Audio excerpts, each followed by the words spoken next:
আসসালামু আলাইকুম। আমরা আজকে আলোচনা করব ডিম উৎপাদনকারী হাঁসের জাতের মধ্যে যেটি সবচেয়ে গুরুত্বপূর্ণ তা হলো জিন্ডিং, অর্থাৎ জিন্ডিং হাঁস নিয়ে আমরা কথা বলবো। এই হাঁসটি একটি ডিম উৎপাদনকারী হাঁস। কি হাঁস? ডিম উৎপাদনকারী। এবং এই হাঁসের উৎপত্তি কোথায়? এই হাঁসের উৎপত্তি হলো চীনের জিন্ডিং প্রদেশ থেকে, অর্থাৎ চীনের জিন্ডিং প্রদেশ থেকে এই হাঁসটি উৎপত্তি হয়ে বাংলাদেশে তার বিস্তার। এই হাঁসটির দেখতে কেমন? দেখতে অনেকটা বাদামি বর্ণের, অনেকটা খাকি কালারের, আবার তার শরীরের মাঝে মাঝে কালো ফুটা ফুটা দেখা যায়, কালো ফুটা। এই হলো তার গায়ের পালকের রং। এবং এই হাঁসটি 200 থেকে 300টি ডিম দেয় বছরে। 200 থেকে 300টি ডিম দেয়। আমরা জানি যে খাকি ক্যাম্বল জাতের হাঁসের ডিমের খোসার রং ছিল সাদা, কিন্তু এই জিন্ডিং জাতের হাঁসের ডিমের খোসার রং কিছুটা কিছুটা সবুজাভ।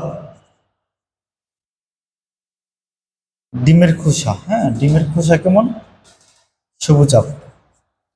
এই হাঁসটির ওজন কত? আমরা জানি হাঁসের জন্য বা মুরগির জন্য ওজনটা খুবই গুরুত্বপূর্ণ জানা। অর্থাৎ এই জাতের হাঁসের হাঁসার ওজন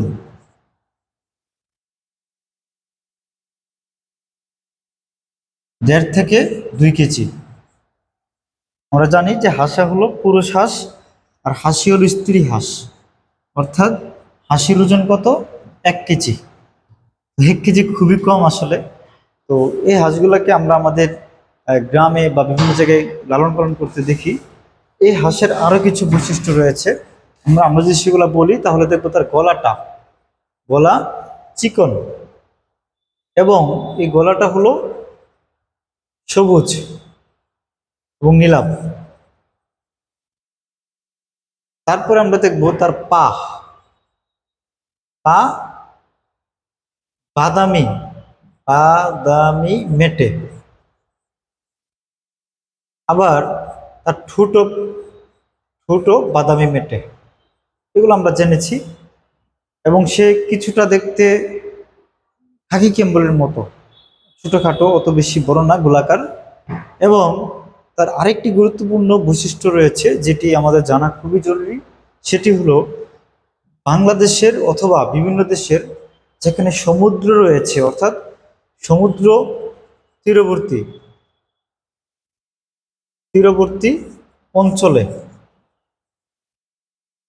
লালন পালন করা যায় এবং তারা খুব স্বাচ্ছন্দ্য ফিল করে। সমুদ্র তীরবর্তী অঞ্চলে তাদেরকে লালন পালন করতে তারা খুব স্বাচ্ছন্দ্য ফিল করে।